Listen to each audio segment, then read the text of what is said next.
Welcome back to Golden Bluded, everybody. And if you're a college football fan, go ahead and hit the like and subscribe button. That is all we do here, college football videos every single day. And make sure to send gear to Golden Bluded to represent your team on my back wall. I have a P.O. Box now. The address is P.O. Box 360, Liberty, South Carolina 29657. You can send anything you want to represent your team. I really love those mini helmets, but I know they're a little expensive. One of my subscribers just sent this to me, so this will be going on my back wall. So make sure to send me gear to represent your team. Well, I've been talking about this for at least a month, probably more, but Bret Yormark, the commissioner of the Big 12, is definitely letting people know he is wanting to go out west. Big 12 expansion is imminent. From what I've heard from a lot of sources is that they're going to add Colorado, Utah, Arizona, and Arizona State in the latter part of the next 30 to 45 days, which by this point it would be like the latter part of the next 20 to 25 days, something like that, because a couple weeks has passed since they gave out that timeline. So yeah, it looks like the Big 12 is definitely looking to move out west. Honestly, I think this is a great move for the Big 12. Here's the problem that I have as a West Virginia fan.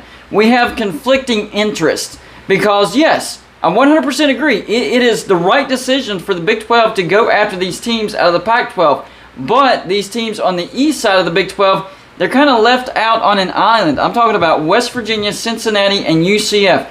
The Big 12 needs to expand east as well. So the thing that really concerns me about these comments, not just we're expanding, but he let people know west is where we want to go. We want that fourth time zone is what he said. So that's a little, I don't know, not scary, but concerning to me, because he says nothing about any interest about going east. And I know that could be something that he looks at in the future, but it would just make me feel better as a West Virginia fan who's a member of the Big 12 if he would at least hint towards being interested on the east side of his conference, because West Virginia's on the east side of this conference. So him not showing interest on the east side is like, so are we just stuck out here and this is the Big 12 and it's us, Cincinnati, and UCF, that's it? And even UCF for West Virginia, that's a long trip. That's about the same distance of going out to Iowa State. It's a long trip. Now UCF, I really feel bad for them because they're the ones that are on the biggest island. I mean, it's not a close trip to go to West Virginia. It's not a close trip to go to Cincinnati or Houston or anywhere. So UCF, they definitely need a team that's closer to them to help with travels, because it's going to be a rough traveling schedule for UCF. So it's concerning for West Virginia fans, it's concerning for Cincinnati fans, and of course, it's concerning for UCF fans. Now, I know people are like, why are you obsessed with West Virginia leaving the Big 12 and joining the ACC, which is probably going to die, or the SEC, where you're going to have little to no success? Well, here's the thing. I would be okay with West Virginia staying in the Big 12 if they went out and got some East teams. Honestly, and this is like bare minimum, if they went out and got Louisville and Pitt, or Pitt and Syracuse, or Pitt and Virginia Tech, Pitt and somebody, I would be fine staying in the Big 12. Because, did you watch the Backyard Brawl? That's what we were used to seeing every single year. And if we can get at least just one of those games every year, and no, I'm not leaving you out either, Virginia Tech. People remember that game last year, and they're going to see it again this year in Blacksburg. So you're going to get 2 doses of old Big East football this year. It's crazy. It's awesome. If we can guarantee at least one of those games, 2 would be great though, then I would feel much better. I love being in the Big 12. We've made a lot of money. I love the teams that we play in the Big 12, but it's just not the same. And if you watch the Backyard Brawl, you would understand, you would know, man, going on Blue Dude is definitely right now. I forgot how intense, West Virginia Tech was, how intense West Virginia Pitt was, the Backyard Brawl. But watching it now, yes, you realize how intense these rivalries are, and that's what West Virginia has been missing in the Big 12, those intense rivalries. So the thing that gets twisted a lot is, oh man, you just complain. Get out of here, West Virginia. You keep complaining about being in the Big 12. We're glad you're here, but hey, if you want to leave, then leave. That's not what I'm saying. What I'm saying is we miss playing our rivals every year. I mean, it's been over a decade since we played Pitt, and that was a crazy Backyard Brawl. No, I didn't like the outcome, but man, the atmosphere was great. The tailgating was great.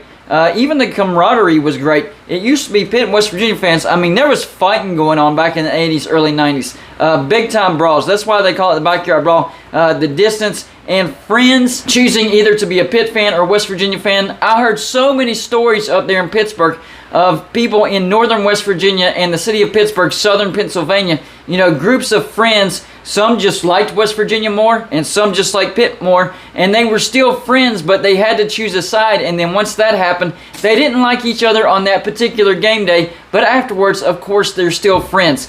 That's why they call it the Backyard Brawl. These people know each other very, very well because they grew up together. They're friends. But when it comes to the Backyard Brawl, that's when the line is drawn, and that's when you pull for your team and you stay on your side of the line. So those are the rivalries that West Virginia needs, and that's why I'm hoping that the Big 12 starts looking east, or at least start dropping hints, like give me hope. That's the thing that I didn't like about this new interview or this new statement that Bret Yormark put out. He didn't give me any hope that the Big 12 is even going to look east. That's all I'm looking for, Bret. That is all I'm looking for. And Bret Yormark was actually at the Backyard Brawl, so he saw that atmosphere in person.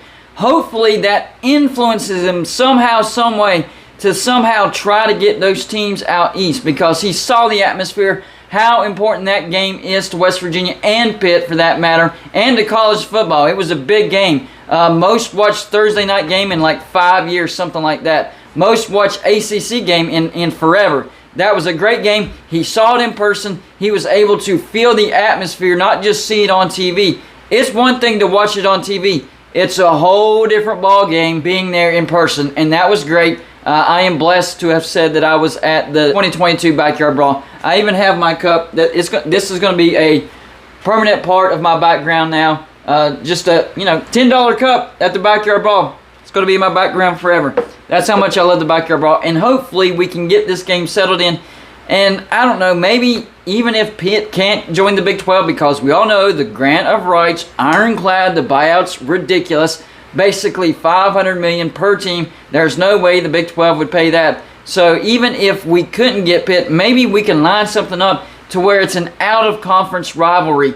I mean, look at all the out-of-conference rivalries that are out there. Iowa, Iowa State, Georgia, Georgia Tech, Kentucky, Louisville, Clemson, South Carolina. That's a good one right there. There are so many rivalries that are out of conference. Why can't the Backyard Brawl, which in my opinion is a top 10 rivalry, and I've asked a lot of people and they agree top 10 at least, and a lot of people say top 5. Why can't we make a top 10 rivalry, an out of conference game every single year? Why can't we do that? Other people can do it with rivalries that aren't as intense as our rivalry. So if they can do it, we can do it. So if we can't go out and get a Pitt or a Virginia Tech or something like that, then we need to make it an out-of-conference rivalry every single year. And yes, we would prefer to play Pitt in November. That's how we're used to playing them. But hey, y'all saw the Backyard Brawl even in early September. It was great. It was intense. That rivalry needs to happen every single year. So hopefully Bret Yormark felt what I was feeling at the Backyard Brawl and realized, man, this needs to happen every single year, and we can figure out something to make the Backyard Brawl happen every single year, and bring in another rival. Even if you got to rotate, 1 year it's Virginia Tech, another year it's Louisville, another year it's Syracuse, Boston College, Miami, whoever. Keep them rotating in and out. We got Penn State coming up next year. That's not really that big of a rivalry except for old-time West Virginia fans. Not going to lie, Penn State basically owns West Virginia, but West Virginia loves to play Penn State. Rotate those rivalries in and out. Make it happen. I mean, scheduling, you can work it out. Let's do it. Bret Yormark, you need to start thinking about looking towards the east, because that's what West Virginia wants, and that's what West Virginia needs. Y'all let me know in the comments section how you feel about Bret Yormark focusing solely on just the west side of the Big 12 and not even mentioning the east side of the Big 12. It's concerning to me. Is it concerning to you? That's all I got for you for this show. Like and subscribe if you haven't already, and I'll see you on my next show.